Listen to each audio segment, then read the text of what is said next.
against us, and real estate has been used to preclude us from fulfilling our date with destiny. In a real sense, you will agree with me, by way of real estate, we came here as property. And so Malcolm X is on it when he says, we didn't land on Plymouth Rock landed on us. But not only did we find ourselves coming here as property and labeled as less than human, 3/5 of an individual, but then post-emancipation, we discovered that we were often precluded from owning property. And so I moved from Malcolm to Lauryn Hill, because Lauryn Hill says black rage is founded on blatant denial, squeezed economics, subsistence, survival, deafening silence, and social control. Black rage is founded on wounds on the soul. Between Malcolm and Lauryn Hill, we understand that we came here as property, and then since we have been precluded from and sabotaged when it comes to owning property. Why? Because property, my sisters and brothers, is a pathway to power, and this nation has long recognized there is power in ownership. There is wealth building in ownership if we keep it real about real estate. I'm not coming through like I need to. Let me see if I can illustrate this idea. Last July, I was tripping because on the news, they shared, my sisters and brothers, something that blew my mind, and that is there was a disgruntled employee of American Airlines, and because he was dissatisfied with many things, this disgruntled employee in Miami, Florida, decided that he was going to sabotage the system of a flight that was about to take off. It was to go from Miami, Florida to Nassau, Bahamas, but the flight was delayed. Why was the flight delayed? It was delayed because someone sabotaged the system. Now, if you let me borrow your anointed imagination, please get this. There are people on board that flight. They are energized with expectation. They are looking forward to going to Nassau, Bahamas, and yet they cannot take off because the system has been sabotaged. They cannot take off because the system is not working for them. They cannot take off because someone has manipulated the system to their disadvantage. You're about to get this, because we live in a nation where sadly so many of us who want to take off and experience wealth building, we want to own property, and yet if we keep it a buck, we recognize that there is always a system that has been manipulated to preclude us in many instances from taking off. Y'all still didn't get that. I see if I can push it further. I'm sure all of you have read the book by Rothstein entitled What? The Color of Law. And in The Color of Law, he brilliantly breaks down how public policy has been used in this country to set up segregation. Reverend Jackson just said it, and that is that white supremacy created the hood. White supremacy created the ghetto, and it created the ghetto in order to again abort aspirations, downsize dreams, and preclude possibilities. It was done through public policy. Keonda Yamada Taylor talks about how when you look at all that went down in the aftermath of emancipation, where we did not receive reparations in the form of property, there it is, 40 acres and a mule. And then after that, there were the white riots and violence against black-owned property all the way there in Tulsa, Oklahoma, not to mention Rosewood and other places, even Dallas, where I pastor, has a community that is known as Bonton. Bonton is short for Bomb Town. Why? Because whenever blacks were about to raise up and own property, their homes would be bombed, that community would be bombed. All of that, my sisters and brothers, not to mention public policy that in a systemic way undermine our ability to accumulate wealth. You didn't get it, but you do recognize there was a discriminatory fashion in the way the GI Bill as well as FHA loans were passed out. All of that was demonically and diabolically designed to wreck the system so that we could not take off. And with that being the case, it is so important that we gather here in Vegas to look at the fact that yes, if we're going to have a democracy in housing, if we're going to experience unprecedented success, it is necessary for us to recognize the history behind where we are right now. We have come over a way that with tears has been watered. Y'all didn't get that. We,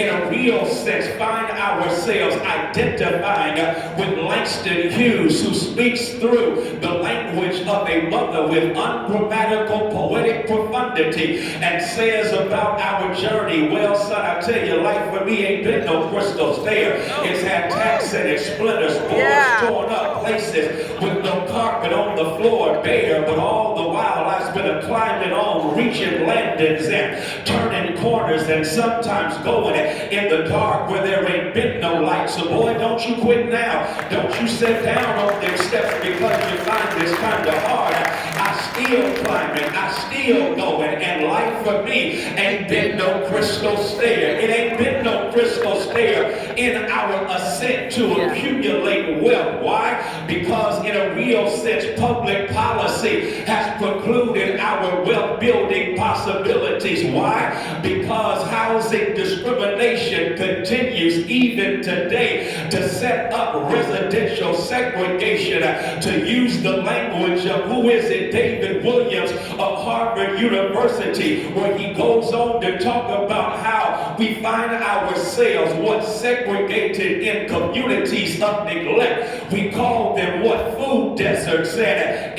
education deserts and job deserts. I prefer to label them, here it is, food apartheid and education apartheid, health apartheid and job apartheid. Why? Because deserts are natural phenomenon. Apartheid is created by systems, and so we find ourselves repeatedly precluded from wealth building because of that. I'll illustrate this and make it real plain. Last December, I was privileged to speak for the Conference of National Black Churches downtown Atlanta, and after speaking, someone came up to me and said to me, listen, I want to talk to you more about your speech because you were talking about the wealth gap and economic development for black people, and you talked about public policy. I need to hear more of what you believe about that. I said, cool in the game. He said, well, would you mind coming to my building? I own an office building about 2 blocks down the street. Would you meet me for breakfast in the morning? If you meet me for breakfast, we can engage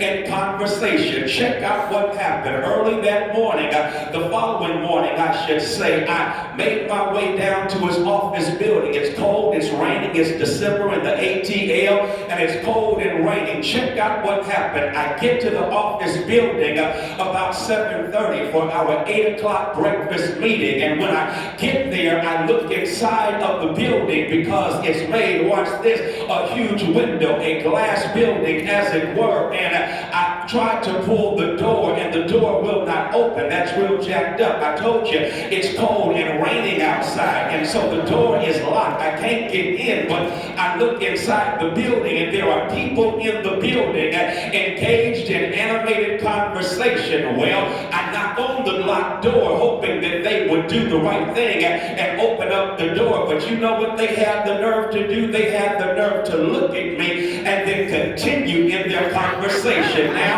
I'm right here parenthetically and say, don't judge me. Just because I'm a preacher does not mean I don't know colorful language. And so, as a consequence, I began to speak in an unknown tongue because I'm tripping on the fact that I can see them, they can see me. And and yet I cannot get into this structure. I see them inside the structure. I'm locked outside of the structure, but the structure I'm locked outside of, they are inside of, enjoying the warmth of the structure. I'm outside of the structure. It's raining outside. I park here parenthetically and say, when you look at the plight of our people in this country, we are still locked outside of structures of opportunity, and those structures of opportunity magnify our misery because we can see what's going on inside, and yet those who are inside with insensitivity ignore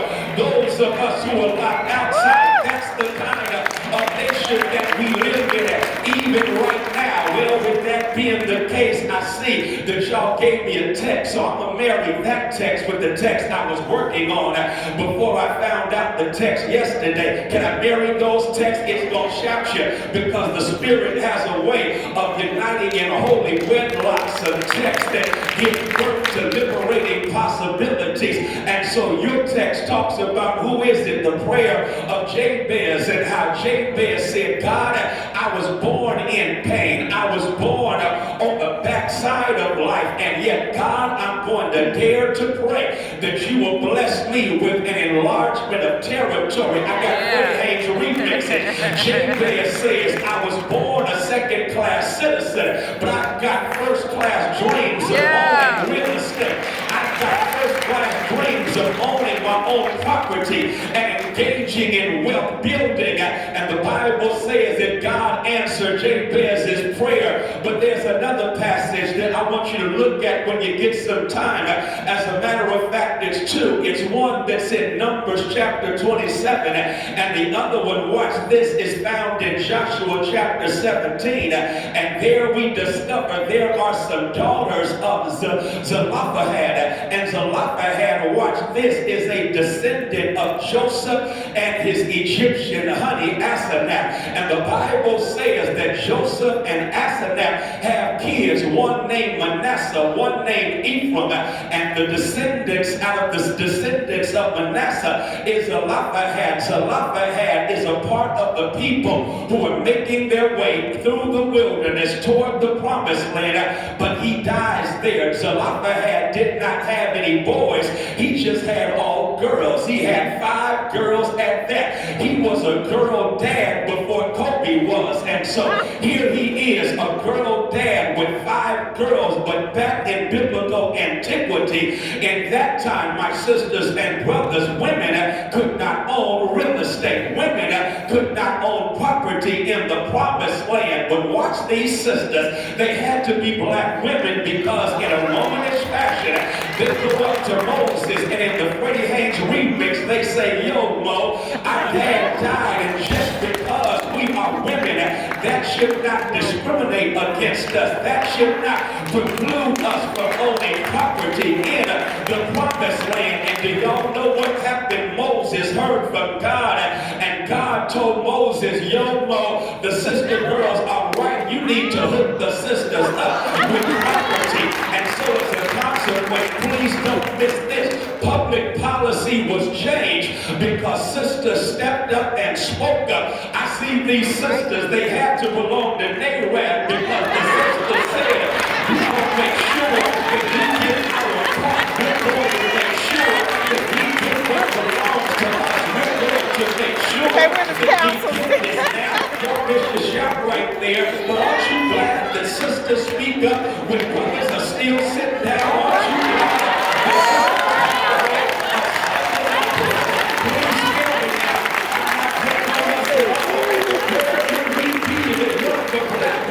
This country, where would we be if black women have not stepped up? Where would we be if black women have not stepped up in the form of Harriet Tubman, black woman, Sojourner Truth, black woman, Ida B. Wells, black woman, Rosa Parks, and Ella Baker, September Clark, all of them black women who have stood up for us. And so, my sisters and brothers, I like that old school song that says, give your baby a standing ovation, because every hour and year we need to give our black women a standing ovation, because they are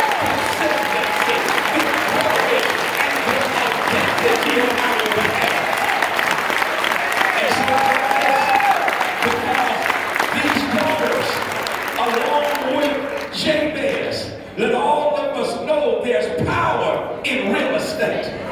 There's power in ownership. And how important is this for us?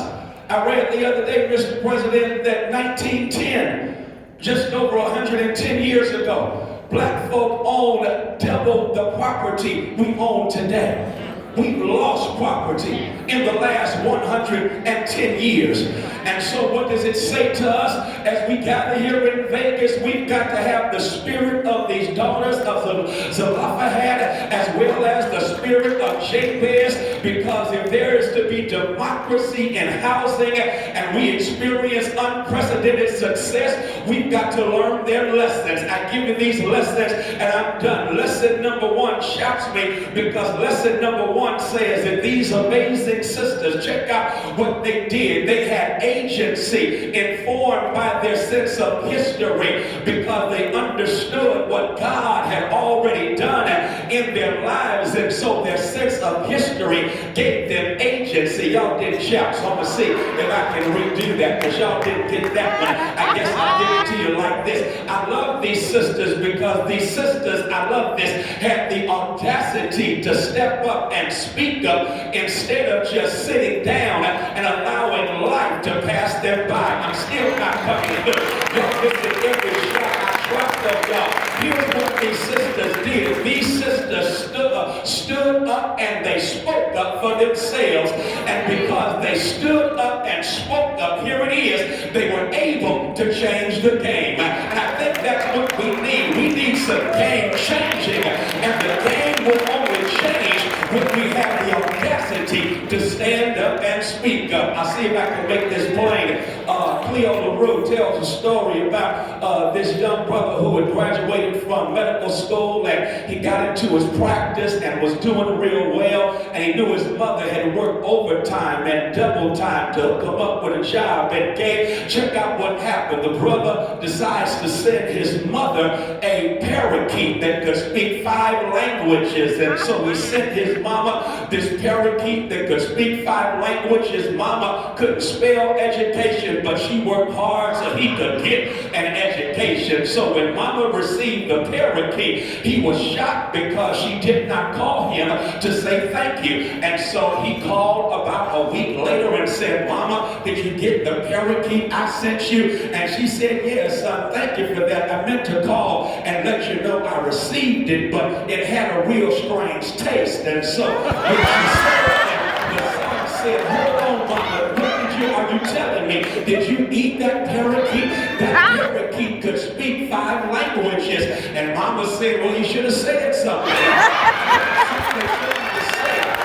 Here we are in Vegas, and we can complain all we want to about the Lion King, 46 minus 1, and the most corrupt administration in my lifetime. But the bottom line is that we have a responsibility to speak up. We've got to speak up. I like what Reverend Jackson said. Reverend Jackson said we have a responsibility to get with every mayor of every city where we are and give every mayor a housing plan.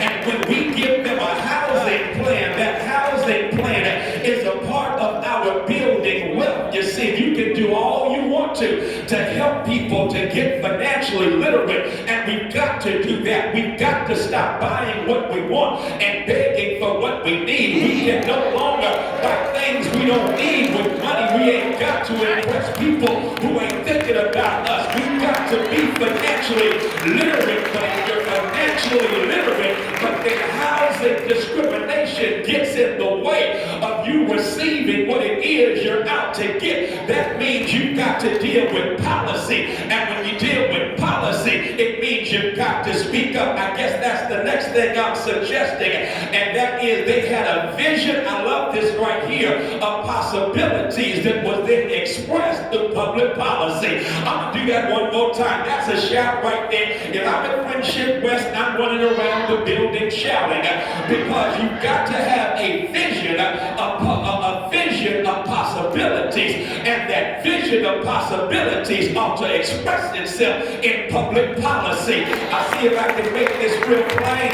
We talked about the vision of Martin King Jr. on August 28, 1963. Don't forget, before he got to I Have a Dream, he narrated the American Nightmare. And once he narrated the nightmare, he then began to use poetry to articulate the dream. But guess what? He was talking about public policy. And so the next year, the Civil Rights Bill was passed, or public accommodations. The following year, the Voting Rights Bill was passed. So you have a vision of possibilities. God give NAREB a vision of possibilities. What is that vision? That vision ought to be where we own our own community. We build up our own community. That ought to be our vision. I'm still not coming through. I'll make this real plain, and it translates into public policy. Last year, during the MLK holiday, Dallas City Council had the nerve to invite me to be the MLK speaker. Well, I was the wrong one to invite because I've grown real impatient with how we have sanitized the legacy of the drug major for justice. We have de-radicalized Dr. King, and we have confined him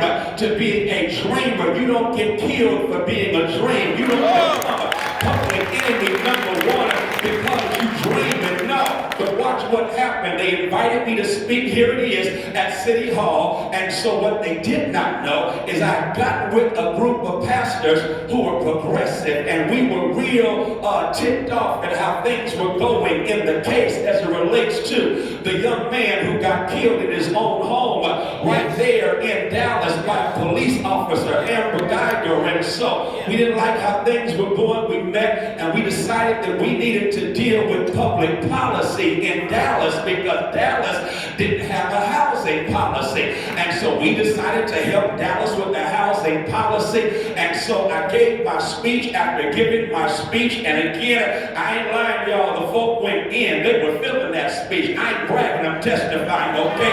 The speech went really well. And then as soon as I finished the speech, we decided to do, here it is, a shutdown of City Hall. We shut it down. And when I tell you, they got ticked off. See, we were talking about King shutting stuff down in the country, and then we decided to do what King and shut stuff down.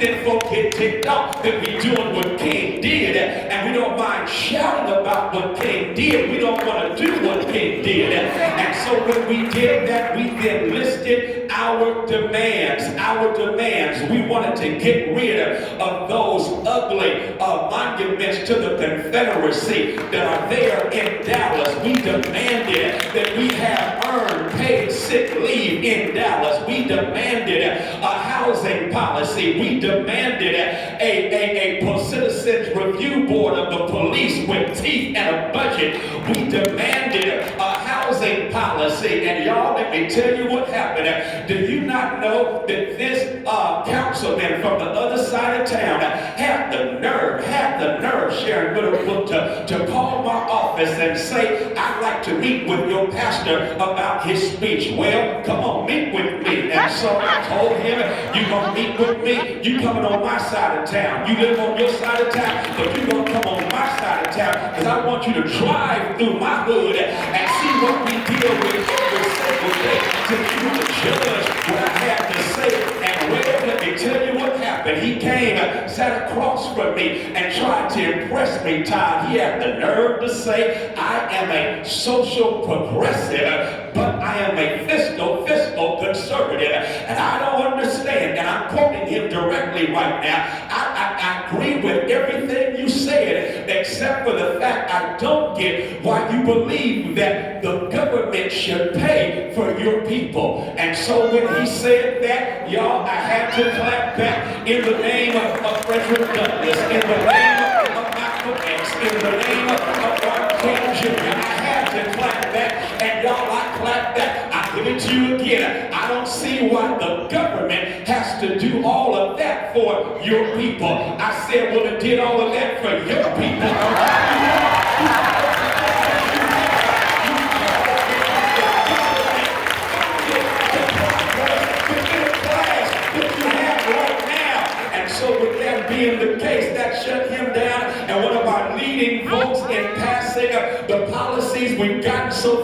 has been my brother from another mother on the north side, because he recognizes that this country, through policies and through the government, has funded the floor of the white middle class. It's funded the growth of the suburbs, and now it is setting the stage for the Trojan horse of gentrification that's trying to take over our communities from Harlem to D.C.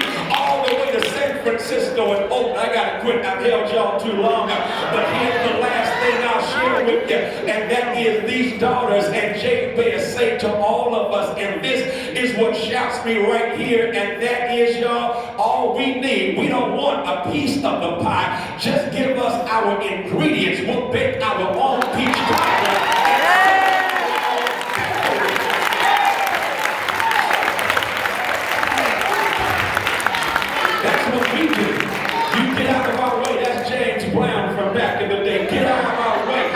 Do this thing ourselves. If you get policy out of our way and then give us what is ours by way of reparations and repairing, then we indeed can make things happen. I see what's going on, and I love it. I love it. I feel so good. It's like preaching at the Friendship West and Concord, and that is y'all are the perfect kind of listening audience. Y'all are listening.